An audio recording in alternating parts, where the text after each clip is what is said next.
You're listening to the Common Descent Podcast. And welcome to Spookulative Evolution. Hello, Aly. Hello, Will. And hello, David. Feed me, Will. And welcome, listeners, to 2021's Spook-E, Spookulative Evolution. Welcome back. Ooh, I'm so excited. This year, our theme are monster plants. Or plant monsters, whichever way you want to say it. Monstrous plant monsters. Yeah. Yes, that one. It's that one. Basically, plants doing things that they're not supposed to be. Murder worthy plants. Yes. Plants undertaking activities that are worthy of the month of October. Yeah. Yeah. A lot of them, it's whenever plants are acting like animals is often, Yes. Yeah. right? Yeah, that's accurate. A lot of the things. Yes. Plants doing their best animal impression. Exactly. So, for any of our first-time listeners to Spook-E, this is a mini-series we do in the month of October where we take some of culture / our favorite monsters and creatures and try to think of them from a scientific perspective and see if a creature like this were to evolve in the real world, how might it evolve? How might its attributes, its features, its adaptations match the stories that are being told about it? How might we get an animal or an organism that mirrors this monster? Yeah. Can we create a monster using the tool set of real-world Earth evolution? Exactly. And every year we have a theme. Yes. We did classic movie monsters. We did Greek mythology monsters. We did sea monsters. And this year we did plant monsters, Yeah. which is why there's a third voice. Exactly. Yes. The only plant person you know. That's not true. You know more than one. Yeah. Well, yeah, our favorite plant person we know. paleobotanist. Yeah, I'll take that. That's good. So yes, welcome to Spook-E, Aly. I'm so excited. Like I was saying before we started recording, like I listened to last year's Spook-E episodes while I was making a cursed protostega mold, and it did not go well, so I needed the emotional support. we are glad to provide it. Yes, thank you. So as we jump into this episode, one thing to keep in mind, everyone listening, is this is for fun. We are not making any definitive statements about the monster. So this is not an official declaration or description of these mythical creatures. And we are not making any definitive statements on how something like this would evolve or all the ways it could evolve.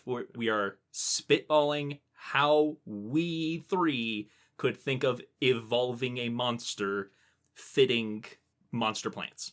As with previous years, there will be 4 episodes Mm-hmm. coming out on 4 consecutive Saturdays, each with a different monster. Will, what's our monster for this first episode?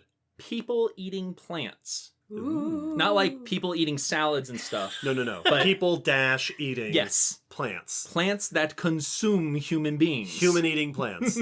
That hyphen's really loud. Yeah, the hyphen's Yeah. important. It's pretty critical. This is typically what is referred to as man-eating plants, but they don't just eat men, so... Right, we're being these are inclusive monster plants. They will consume anyone. Absolutely.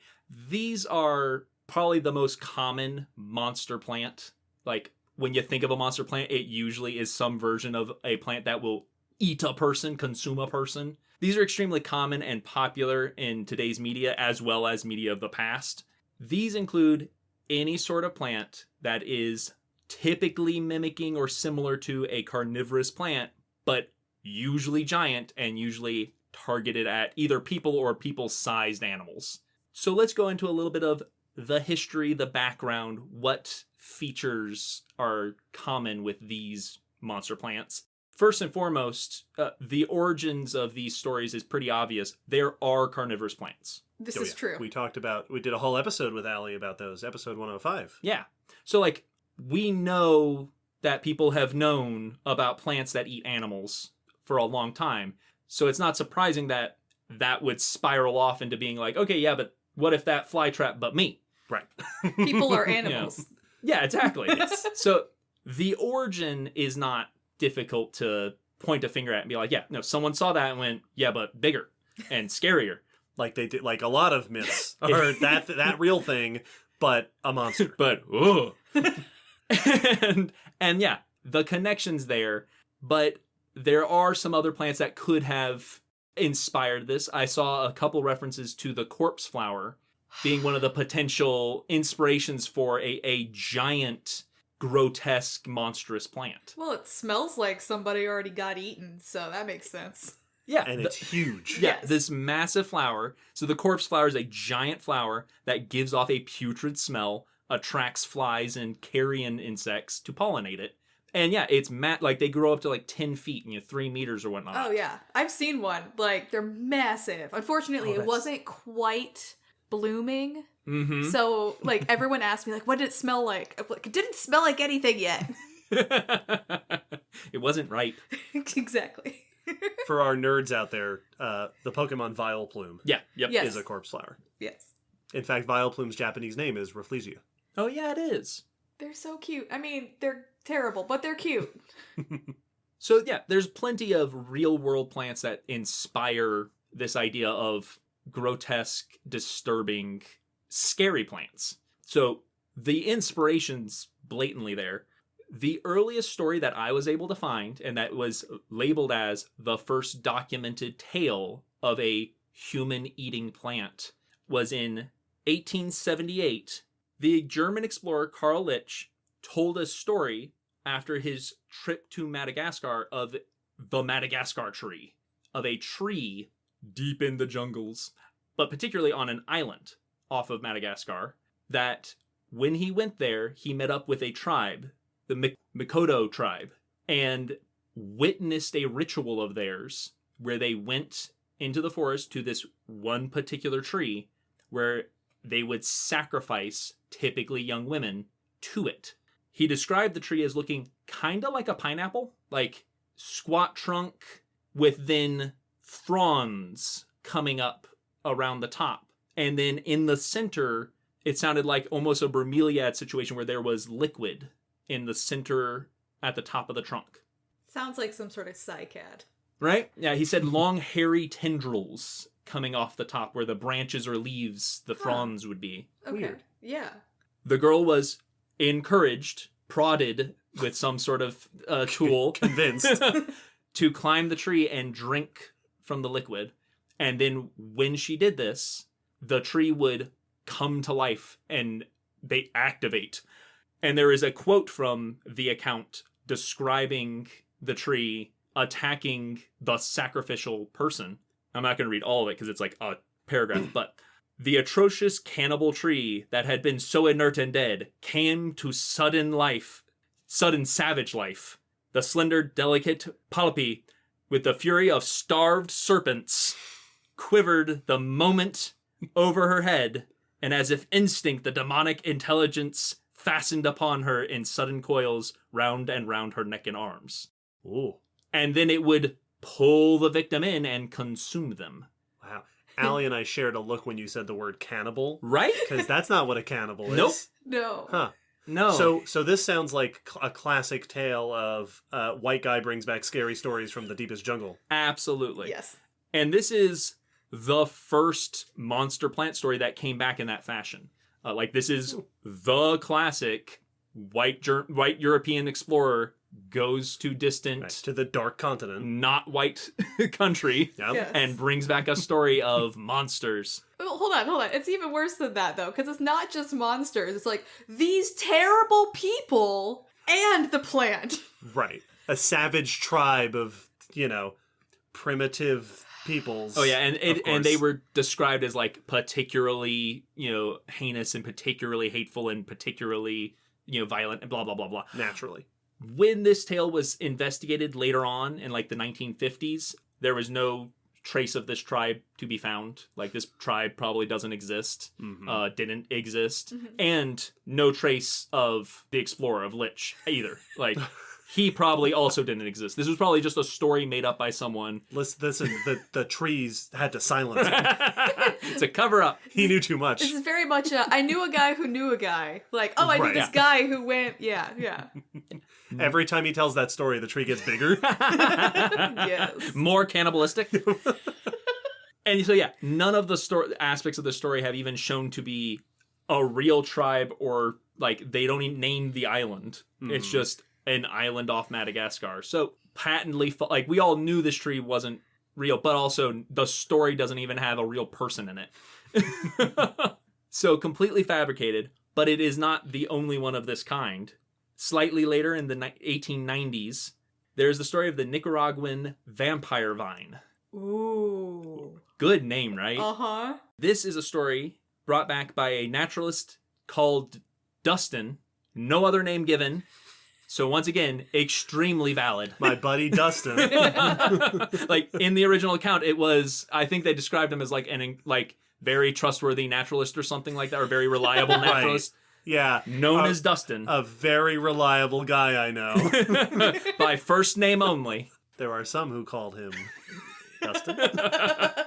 But evidently, Dustin went to Nicaragua, and when exploring the swamps with his dog near the Lake Nicaragua, and while collecting specimens, suddenly heard his dog yelp, cry out. So he went to check it out and found his dog entangled by the vines of a plant. He said they were dark in color, almost black, emitting a sticky gum that smelled very bad. I found a couple of descriptions that said it was like an octopus, arms wrapping around the dog. He went to save his dog, hacked away the plant. Ooh. In the story, the dog survives. Of course. But that it was a major struggle because he wasn't able to pull them off with just his hands. He had to hack them away to get the dog free and save the dog.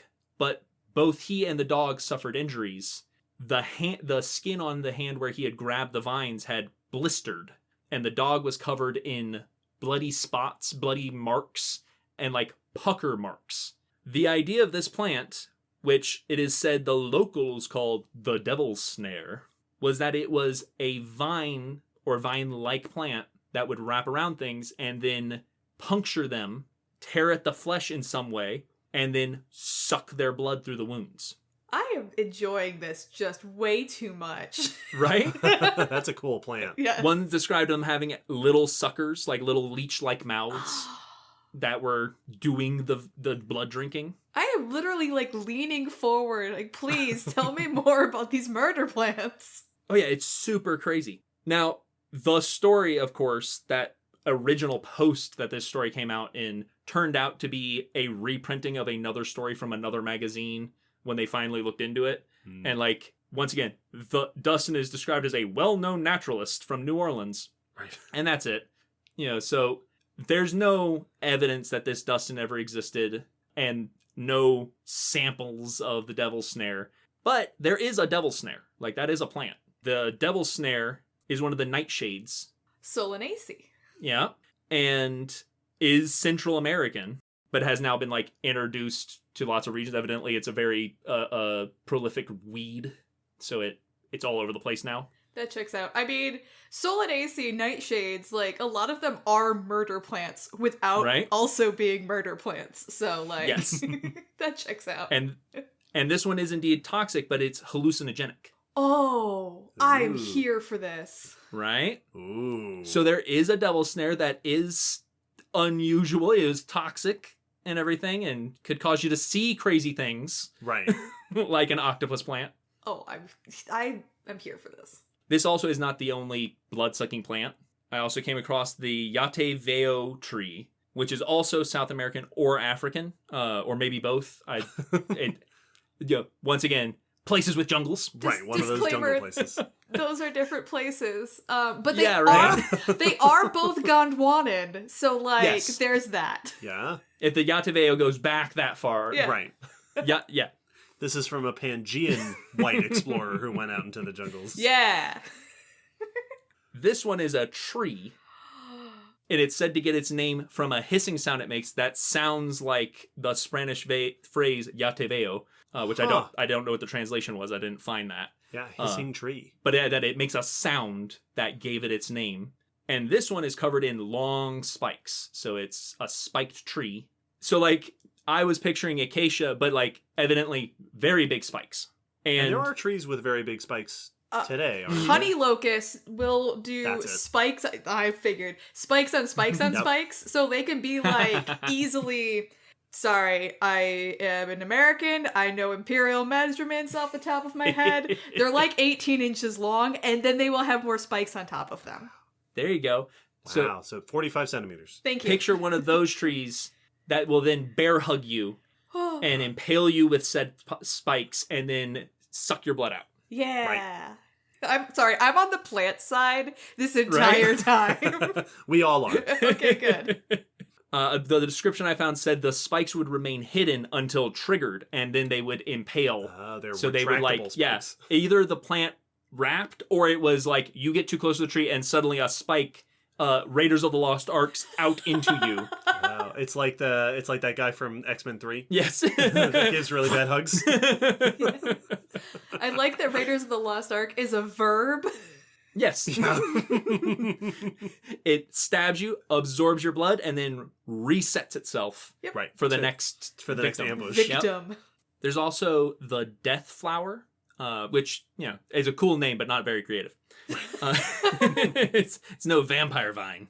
This is a meaty, flesh-eating flower that lulls its victims into its trap by emitting a chemical, a pheromone, a toxin that puts you to sleep. And when you fall asleep on the petals, it then just engulfs the victim. Okay. I'm sure that it's just a misunderstanding, that it's just trying to make you very comfortable. You've got the Right. soft bed, just trying to tuck you in, like, all a misunderstanding. It's trying to cuddle, Yes. accidentally smothers. Yes, Right. yes, yes. So close. Yeah, might as well eat this now. Well, Can't let it go to waste. That's Yeah. right. This is supposed to be in the South Pacific Islands, but once again, not given any like specific place or anything. They're never in like Minnesota. No, absolutely not.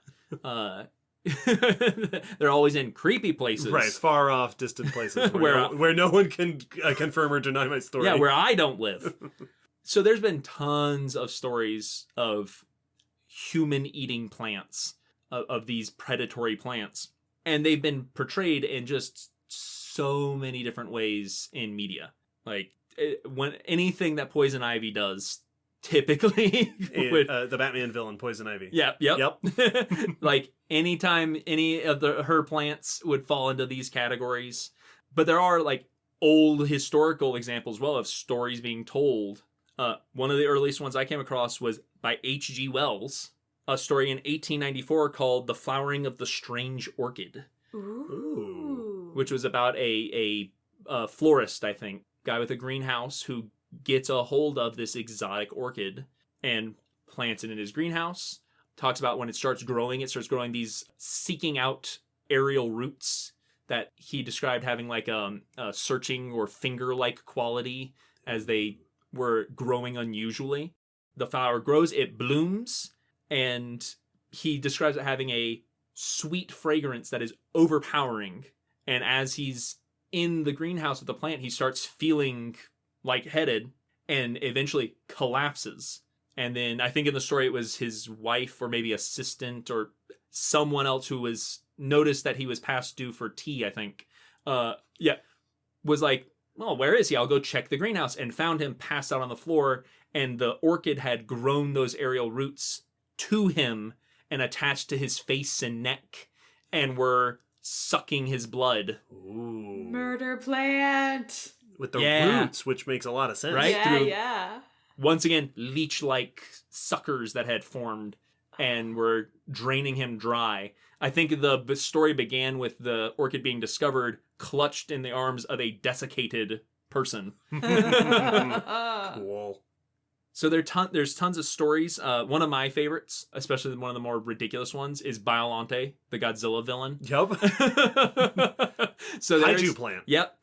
Oh, 1989's Godzilla versus Biollante is a story about a scientist whose daughter dies. So naturally, he mixes her DNA with a rose, her favorite flower, Yup.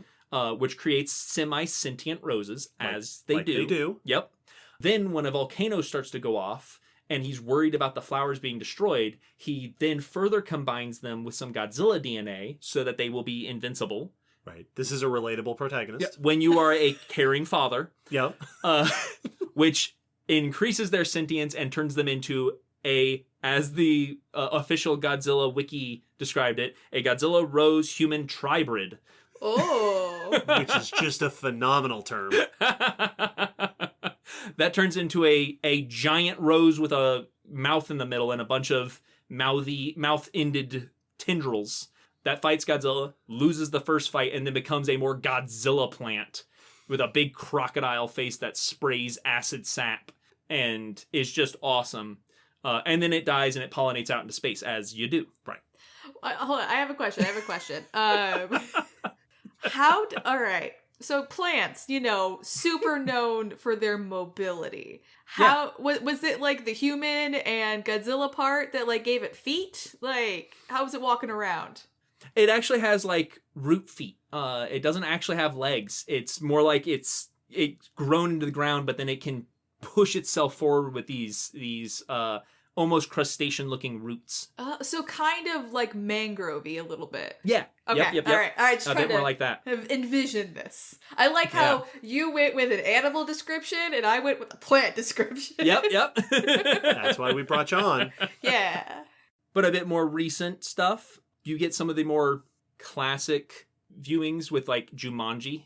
Yeah. The 1995 Jumanji. The vines that grow faster than bamboo are like your classic, deepest, darkest fill-in space plants that seek out humans, wrap them up in tendrils, bring them toward big yellow pods that will eat them. They also had those purple ones. Yeah, the darts. Yeah, the poison darts. Yes.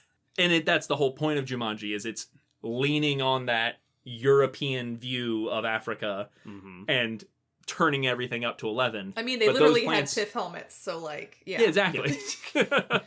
And like those plants basically fit right into all the earlier stories we went through. Like they are just one of those plants. There are more recent films like The Ruins, which is a more modern, very 2008 take of this kind of plant. Aztec ruins covered by these vines that lure people in and then either consume them or infect them and take over their mind and stuff like that. It's a horror movie. I actually kind of liked it. It's not amazing, but it's a pretty decent movie. With, spoiler warning, plants that are tactical in their way of catching people. They show that they are able to mimic the sound of like a cell phone ring from a old cell phone from the previous victims to lure people further into the temple. And they have little flowers that evidently go and can create the sound. They also get into a person's wounded leg at one point, and then there are vines moving through their body and messing with them, giving their perceptions of reality a twist. So a bit more sinister, but it's actually it's pretty awesome. It's pretty cool. I'm team plant again. Right? It's for the plant side of it, it's worth it. The movie's fine.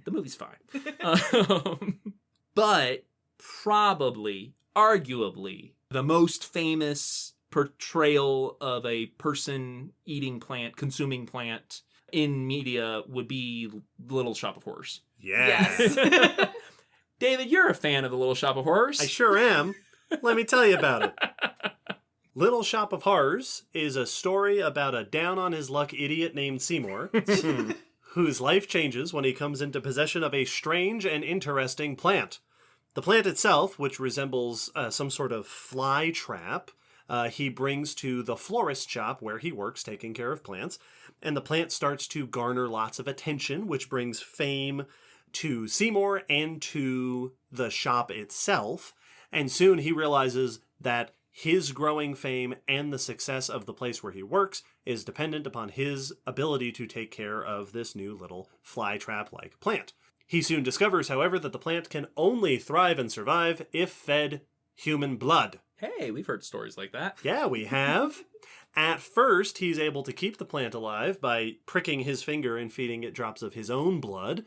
But as the plant grows larger and requires more food, it eventually tells Seymour that it needs food by very famously saying, "Feed me," among other phrases. convincing Seymour to go out and find it prey to feed upon, until eventually the plant has grown large enough that it is able to consume entire human beings whole. Now, I have kept the details of the story intentionally vague because they vary depending on which version of the story you're looking at. The original story, Little Shop of Horrors, was a 1960 movie called The Little Shop of Horrors, directed by Roger Corman. It is a black and white, dark comedy of relatively little note as these things go. This wasn't like a really popular movie. It was a B movie. Yeah, this wasn't the one that made it famous. Yeah. It was later adapted, much more famously, in 1982 into a stage version of the story called Little Shop of Horrors. Music and lyrics by Alan Menken and Howard Ashman, which is why it's so good. I feel like I've heard of them. Yeah. The stage version started off-Broadway, made its way to off-Broadway, and then to Broadway. It has had many different tours and revivals over the years. To this day, it's still a favorite of like community theaters and schools, which, in fact, my introduction to Little Shop of Horrors was when my middle school did a performance. My middle school drama club did Little Shop of Horrors. Which is pretty neat. And then, of course, the stage version also spawned another movie, this one an adaptation of the stage version, which is a musical, and so was the movie.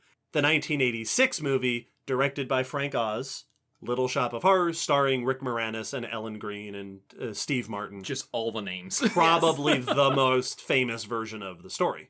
That's the one I was introduced to. Yes, Yeah. same, me too. Now, I'm not going to go through all the plot details in each of the different stories, but since we're talking about monster plants, I do want to touch upon the monster plant in the different versions. Be warned, here follow some spoilers for all the different versions of Little Shop of Horrors. In every version of the story, Seymour names the plant after his co-worker Audrey, who he is in love with. In the 1960 film, the plant is named Audrey Jr., and it is described as being a cross between a flytrap and a butterwort. Or at the very least, that's the best that Seymour can guess based on his identifications of it. As far as special abilities go, the plant eats blood and it eats people and it grows very, very fast. It talks, although it doesn't talk very much. Most of its talking is short bursts of words. It doesn't really move hardly at all except to open and shut its trap to talk or to eat people. It does, however, have hypnosis. It has hypnotic powers. In one scene, it hypnotizes Seymour to make him go out and find it more food. In the play version, starting in the 1982 version, the plant is renamed Audrey 2, as is the famous name of the plant. In the play, it is strongly implied that Audrey 2 came from space. Mm-hmm. That Audrey 2 is an alien that has come to Earth for its own nefarious plans. For alien reasons. For alien reasons. This version of the plant moves and talks much more. It talks, it has conversations, it sings. It is manipulative. It convinces Seymour to do stuff for it by sweet-talking him. Audrey 2 often moves more, so oftentimes the stage performance, the plant will be a big puppet that moves its head and its mouth around. Sometimes there's vines that move around. On the other hand, there's hints of that hypnotic power. Mm-hmm. Like there are a couple things here and there in the story that seem to maybe imply some sort of hypnotic power. At one point, the character of Audrey decides to go to the shop because she cites voices in her head. And they're not explicitly linked to the plant, but maybe the plant also takes credit for the way people are acting in sort of bringing attention to Seymour in the shop, which could just be the plant talking itself up, mm-hmm. but could also maybe be vestiges of that hypnosis. Yeah, it's not the plant. Yeah. Right, exactly. The plan is also described as being very difficult to stop. So in this version, Audrey 2's plan is to take over the world, or at least to take over the country. And when Seymour discovers this and tries to stop it, the plant proves to be unstoppable by means of poison or stabbing or shooting, depending on what version you're watching. The last two common ways of getting rid of plants. Yeah, right? Yeah. That's how you go weed eating out there with your pistol. 12 gauge. The plant's plan, Audrey 2's plan, is that once it garners enough fame, people around the country want to grow their own Audrey 2s. So cuttings of the plant are spread across the country, at which point we are informed by the narrators of the play that Audrey 2s around the country go on to eat lots and lots of people. Then there's the 1986 movie. The 1986 movie is a very faithful adaptation of the play, so most of the details are the same. In this version, it is explicitly stated that Audrey 2 is an alien. Yeah. Audrey 2 has a song about it in the movie. Audrey 2 moves even more in the movie thanks to movie magic and some really impressive puppetry. It's so good. The head, the mouth, vines. It uses its vines in very powerful and dexterous ways to perform actions, including but not limited to grabbing people, destroying parts of the shop, shooting a pistol, and using a payphone. On the other hand, there's barely any vestige remaining of its hypnotic powers, so that this seems to be the trade-off. When you can shoot a gun, why do you need it? Right, who needs to do this stuff? And you can talk on the phone. The place where the 1986 movie differs most from the play version is in the ending. So originally, the movie was planned to have an ending very similar to the play, where the plant goes on to take over the world. But in test viewing, test screens, test audiences hated it. Yeah. So they quickly made a new version where Seymour defeats the plant and then he and Audrey go off and live somewhere that's green. They defeat the plant by electrocuting it. Oh, right. Which is how, of course, another common way to get rid of plants. Tase those weeds. They're full of water, right? That's how that works. I have so many questions about that. Well, you give it a heart attack, right? Exactly, yeah. The cardiac arrest, it goes right through. Right. However, in 2012, Warner Home Media released what they have billed as the director's cut, where a team of people got together to use old footage of the original ending to restore a version of that ending, which means that there exists a version of the story that ends instead of narrators telling us that Audrey 2 went on to take over the world, an extended sequence of kaiju Audrey 2s destroying cities across America. And just having the best time doing it. And it's fantastic. It's so good. It's just them like going up against the military and ignoring being shot, and the entire time just going just laughing it up while know Don't Feed I the Plants needed plays in the this. background. It's awesome. Yeah, it's great. So yeah, a pretty famous story. Famous plant Audrey 2, possibly the most famous monster plant. It's one of very, very few that has a name. Yes. Not like a designation like Devil's Snare, but like a name. Yep. Like a personal name. Yeah, and if you say that to like a normal person, like if you say Audrey 2, they're like, oh yeah. It's like it's a cultural thing. People know. People know me. Yes. Yeah. It's kind of a big deal. Yes. And it's also a lot of the other cartoon or monster plants you'll see and stuff are just, copyright not infringed versions of Audrey 2. It's a piranha plant. It's a piranha plant, exactly. Which is another good example. Yeah. That's true. Which brings us about to where we can start speculating on how we might evolve a person-eating plant. But before that, as usual, we need to make a disclaimer. Now, when trying to evolve monsters, we are often going to come across traits that are impossible to evolve. This is our magic disclaimer.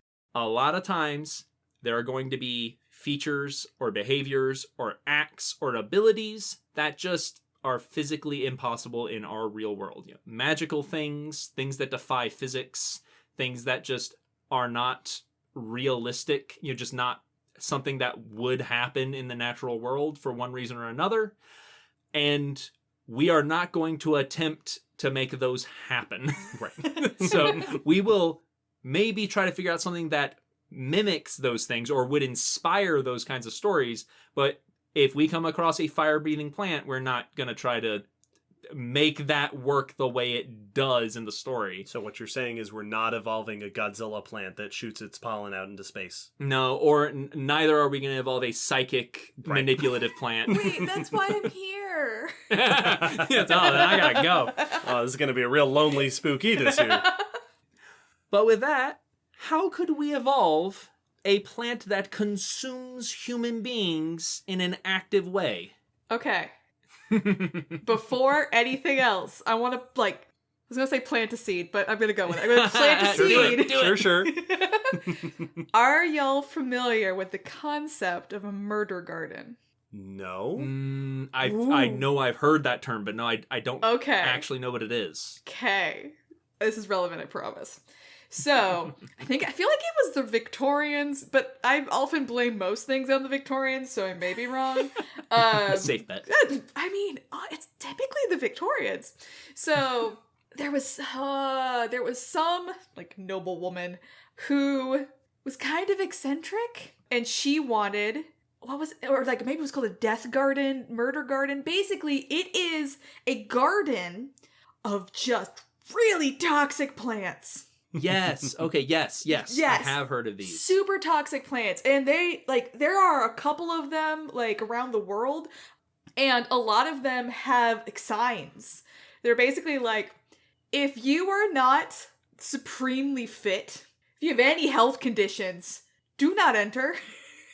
Because, like, they're just, like, the pollen and whatever from these plants can make people hallucinate, can make you, like, nauseous, can make people pass out. So, like, I just want to throw out there that literally plants just sitting around in the world in a pretty garden can, like, attempt to murder you. So I just kind of want to, like, remind you how many options you have for murder plants. Right.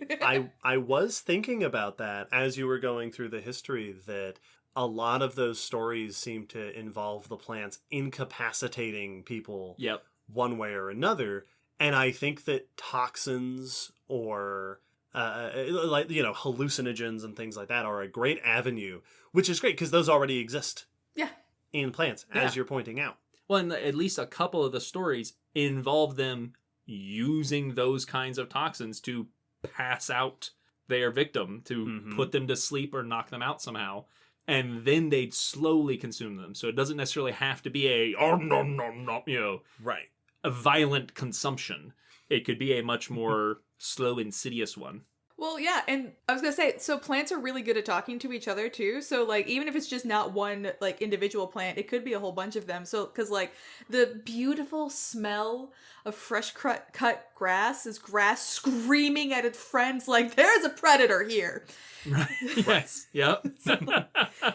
Now, if we wanted a monster plant that did consume, it seems to me, so if we're thinking about our evolutionary scenario, we need a good starting point. Right.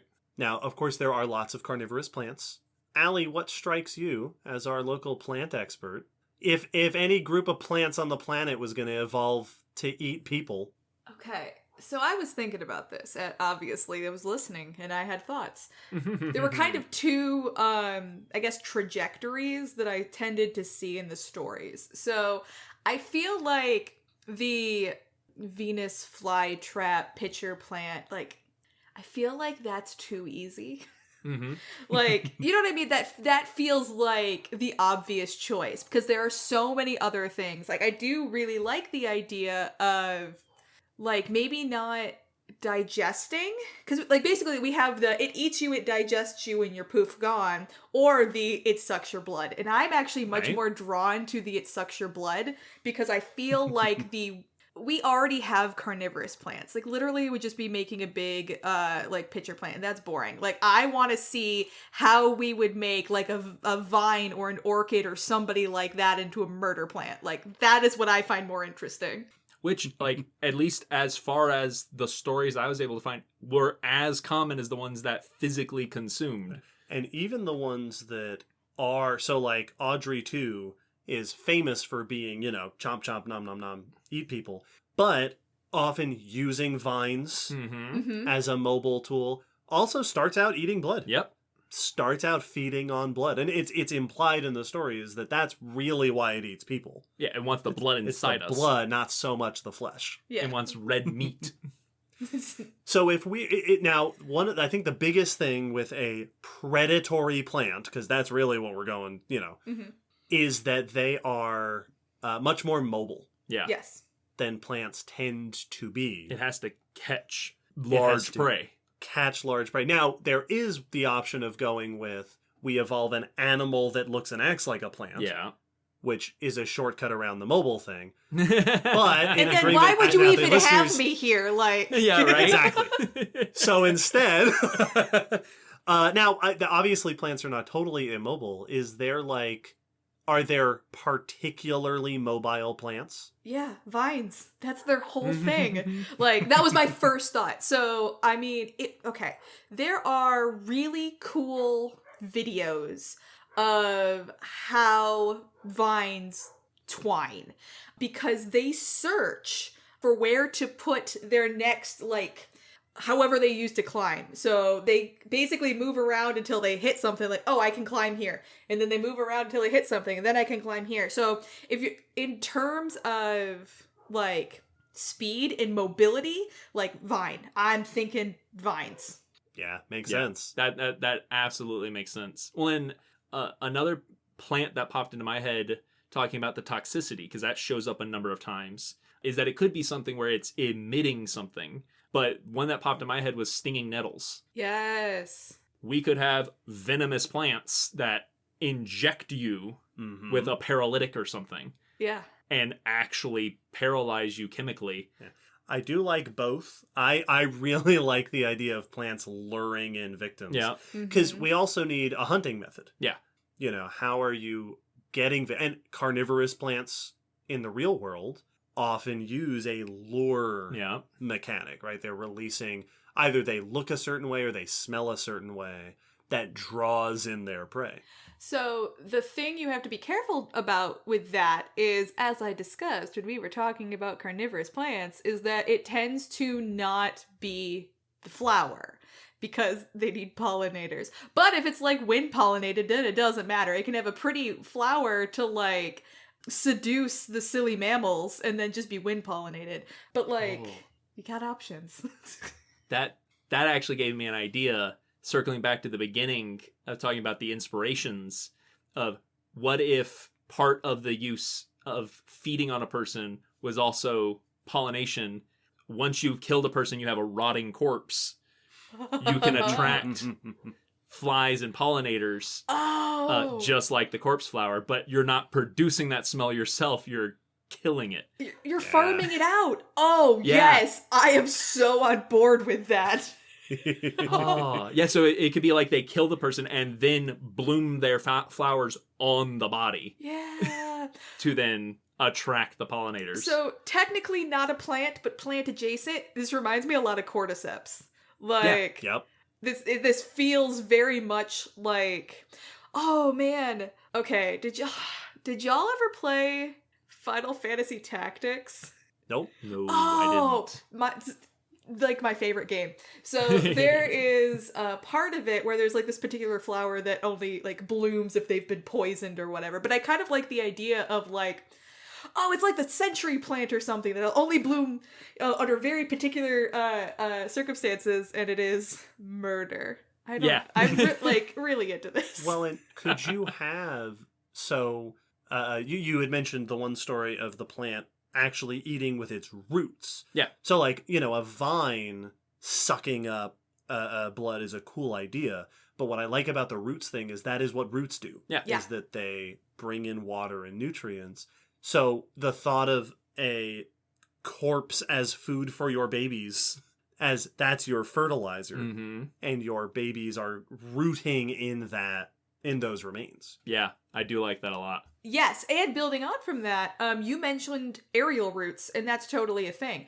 Because, like, imagine if you, like, lure in this body, it is up against this vine that is in a tree or whatever. Like, if you have aerial roots, which are roots coming out above the ground, you could just stab in and straw out the blood. It doesn't even have to be at the ground. Like, you have so many different places you can do that from. Like, yes, I'm so on board. Now, we talked about toxicity. Yeah. And I think that that's a good... I don't know what the fastest acting plant toxins are, but we do know from biology that it is possible to have toxins that will kill things in seconds. And I'd be shocked if plant chemistry can't match or surpass now all the other venoms we know of. I know that there is at least one type of fungus that hunts by creating basically nooses that it'll form these coils in its mycelium. And I think it's nematodes. When a worm crawls through it, the coil snaps tight around it and holds it there, and then the fungus sucks the nutrients out of the body of the worm. It's that one. Oh, Will has it in his notes. It's Arthrobotrys dactyloides, like I remembered. Yeah, this is the one that hunts nematodes in the ground with those little loops. And that makes perfect sense to me as something that a plant would also be able to do, because, like, obviously, if you think about Venus flytraps, like, the little hairs that trigger, like, plants are really good at that. But also, plants are capable of pretty rapid motion. Again, you've got the Venus flytrap closing, but you've also got things like the sensitive plant, where the leaves will shut. So, like, that is totally something that a plant would be able to do if something is triggered, like, okay, I did the thing. And then you would be stuck. Yeah, it doesn't necessarily have to be a complex motion. It just has to be fast enough to either grab or sting or ensnare enough. Like, I'm almost picturing the cliche cartoon rope trap. Yes. Like, loop on the ground. But it's like, yeah, if you step into this tangle of vines, they will just contract around things enough and then can sting. You have stingers or have the stinging nettle type thorns that could sting into your leg or whatever. And what I like about that is that Aly was mentioning the aerial roots, that if you just have a net of roots, that if someone stumbles into it and it snaps around your leg or whatever and pokes you, it doesn't even have to hold you for that long. Just long enough for that toxin to take effect. Then you fall over in that place. It just needs you to pass out near enough to the plant, not half a mile into the forest as you run away. Yes. Yep. And then the roots can either grow in that direction, or if we want, they can pull. Because aren't there, like, isn't that something vines can do where they coil themselves to pull things in? I feel like if that feels like something they can do. I know that they can, like, if they reach out for something, like, it could move. And I mean, like, think about, like, a strangler fig. The whole thing is that, like, I'm going to wrap myself around this thing, and it is inside me now. Like... That's true. The toxin doesn't even need to be fatal. Yeah. You just need to pass out there. Yeah. And then that fast-growing plant. You're just there for a few days as you watch the kudzu speed plant engulf you. That's what I was about to say. Like, think about, like, kudzu. Like, if that thing gets going, like, I'm sorry, there used to be a human in there, but, like... Yeah. Well, and the other thing I like thinking about, another thing you said earlier, Aly, that plants are really good at communicating. That... even if you do get away from this plant, it could very well be that these plants are loosely, grow in a similar area so that there's a good chance you're going to stumble into another one. Yeah. That has activated because this plant has released the, hey, you should activate chemical. Hey, dinner's coming. Yes. And this conveniently gets around one of the big issues that a lot of these stories have of plants sort of predatorially seeking out prey, because if a plant lineage was going to evolve the ability to seek things out, right? Plants have very limited senses. You'd think that somewhere along the evolutionary line, the plant would have to suddenly see more. Yeah.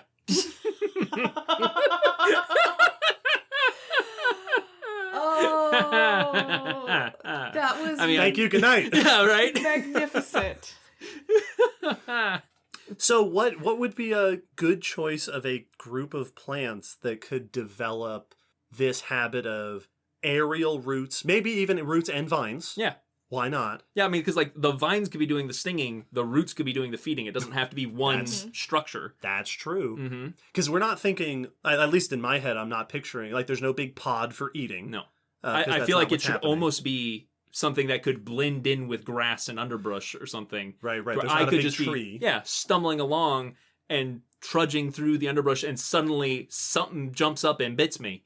And then I'm paralyzed. Well, and then you reach down to take it off of you, and you trigger the other vines. Exactly, yeah. As you struggle, it will be like the sundew, where it just continually sticks you, but you're just getting tangled up in it. Yeah. Yes. So it will look like you wrestled with the plant if someone finds you, but really you just kept getting tangled in it, like getting tangled in a net. Yeah. All right. I'm trying to think.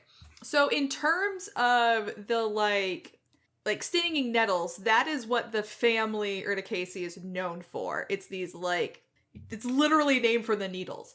So if you want that like needle injection, it kind of has to be Urticaceae. I'm trying to think. I feel like nettles aren't known for being vines. So Yeah. Now, this could have started evolving millions of years ago. This is We're not true. even picking a point in the timeline. This is could be true. a vastly divergent lineage. this is true. And there are like existing groups of carnivorous plants that are vines. So like that is a thing that exists. But Okay. I don't Yeah, want yeah. those because I told you my favorite carnivorous plant is a vine that has 3 different types of leaves. Triophyllum. Yeah.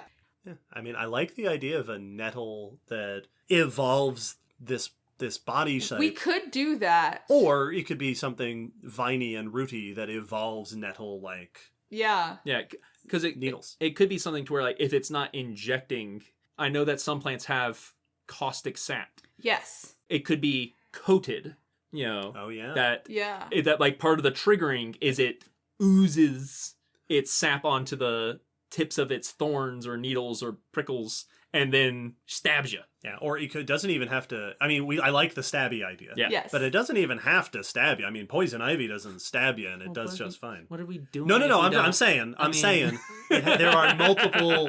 It could be Yes. poisonous and venomous. It can be both. Jorge no los dos. If you want some like, all right, okay.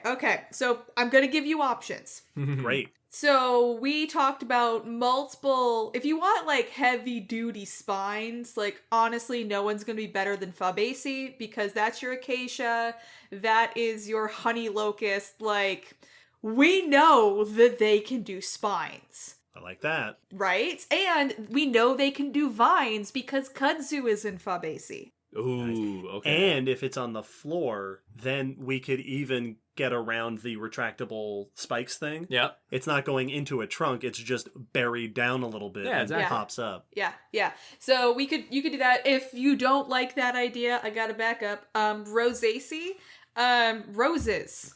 Like you have the twining roses. They're also known for the spikes on them. And they're pretty. I was going to say the thing I like most about that is it makes them pretty, which not only is very sinister, Yeah. that that's a beautiful deadly plant, but also fits a lot of the typical, like in Jumanji, Yep. Mhm. they're beautiful. Well, yeah, but and also they'll kill you. Yes. Also, maybe it's just me, but like thinking about a lot of mythology, I feel like it being a rose would just be very appropriate because like it makes me think of say like Beauty and the Beast because she wants a rose and that's how all of the bad things happen. Right? Maybe that's also part of the luring mechanism. Yeah. is that Yeah. If nothing else gets you, there's a rose here Yeah, there's a bright, vibrant color that you can go investigate. to get your dainty Victorian women to walk into it. Yeah. It also is what Biollante was, so Yep. parallels there. You got the Biollante thing. Oh, that's true. Put it on an island and get a gigantic version. Yes, an insular Insular, carnivorous rose. whatever we're describing. That And makes then you get a giant. sense. Because, gigantism, like island gigantism. Oh, that makes perfect there- sense. And I do happen to know that there is island gigantism and dwarfism in plants. Yeah. It does happen for plants as well. I say I know. Yeah. That was me being like, hey, I know a thing Yeah. about plants. Ooh.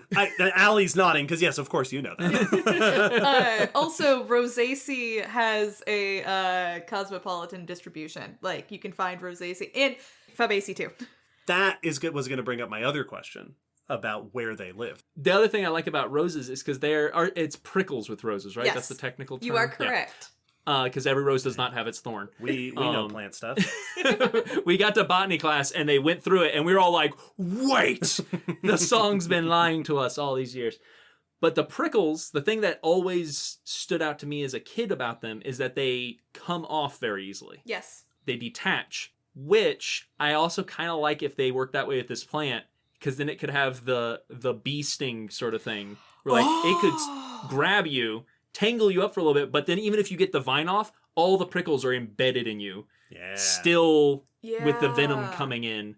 And so you'd have to pick out every single one before you had a chance Yeah. to avoid envenomation. Ooh. So it's just leaving these, like, it's like a barbed whip that leaves all the barbs in. Thorn whip. Yes. Yes. So then my next question, as I mentioned, is in most of these stories, there is a tendency for these plants to live deep in the jungle. Yes.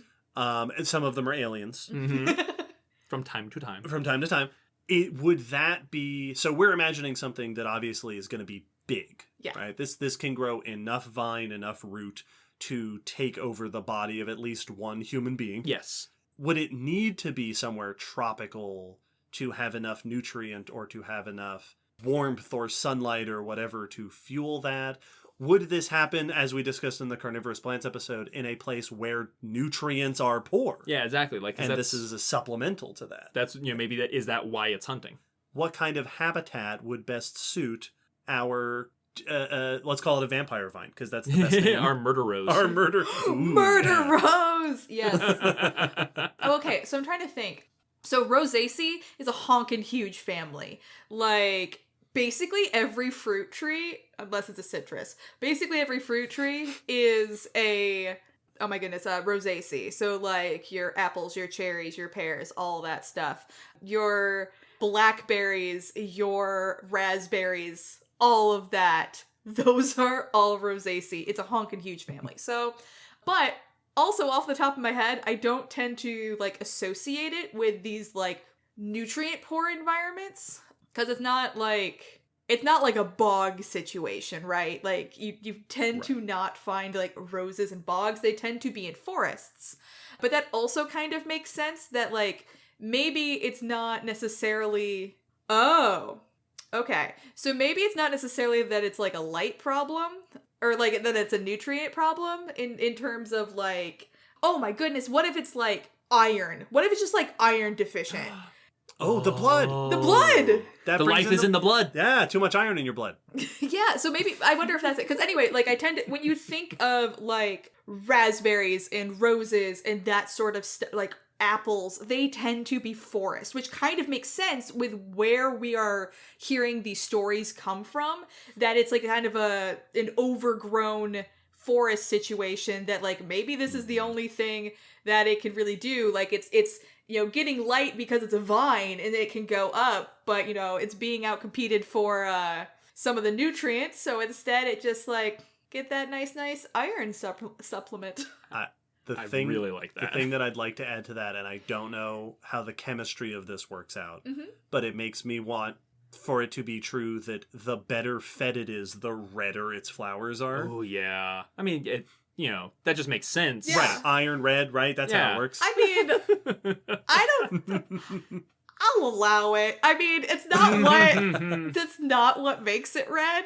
It's carotenoids. The iron goes to the pigments in the leaves, obviously, or the petals, I guess. I mean, maybe it does. I don't know. I know they're carotenoids. Like that's all I got.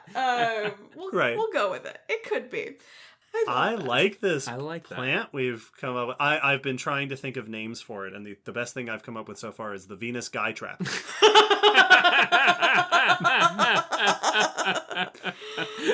It's a working title. Oh my God.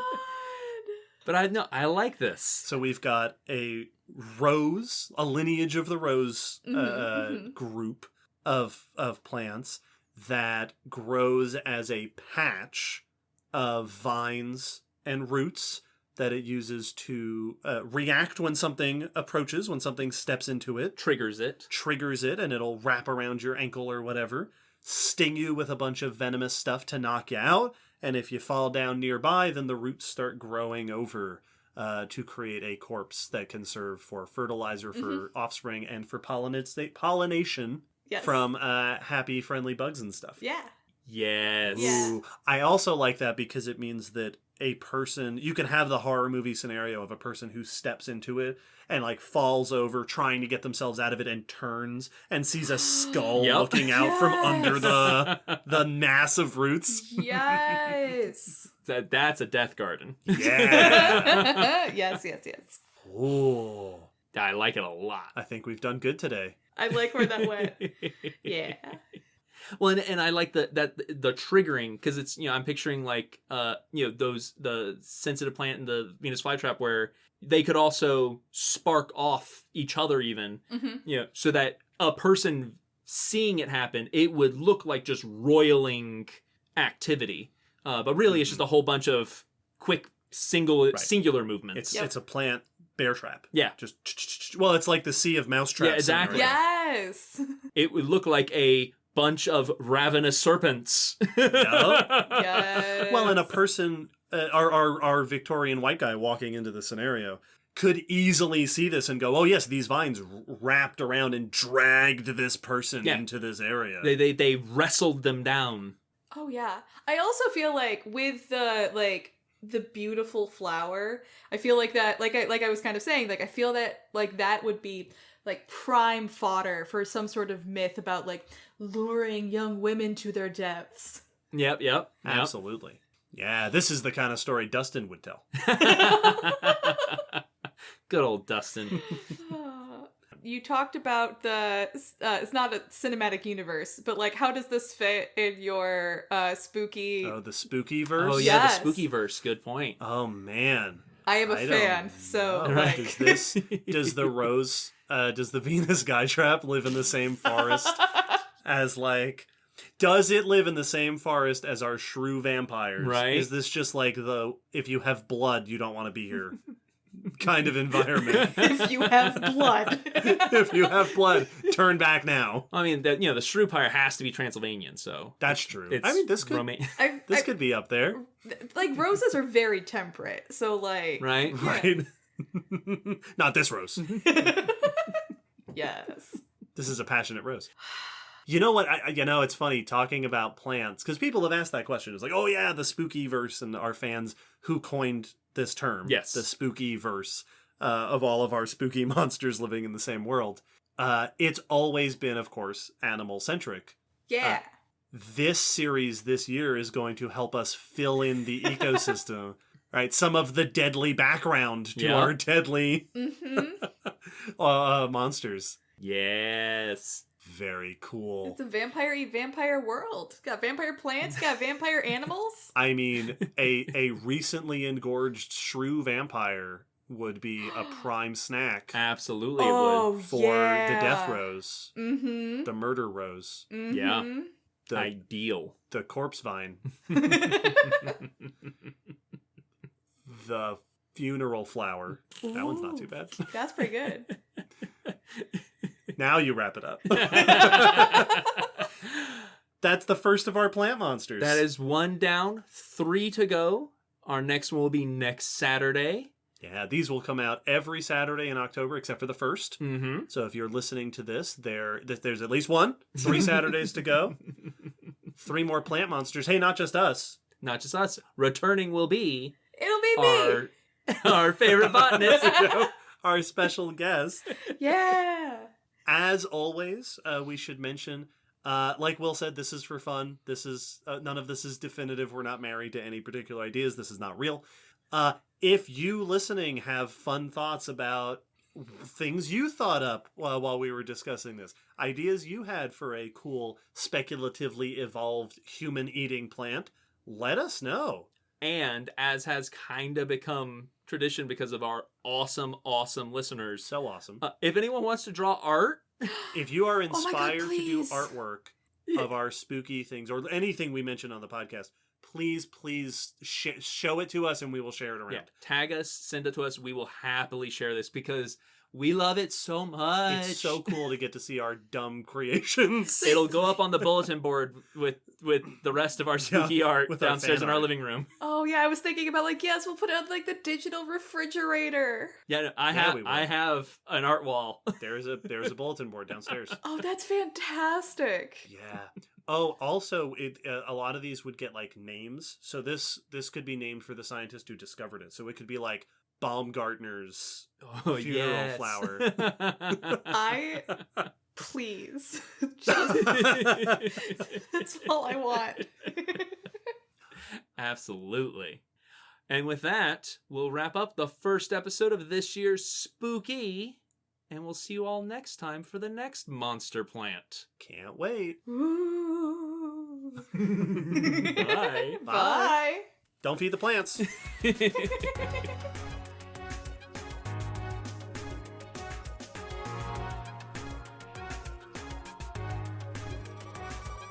Thanks for listening to the Common Descent podcast.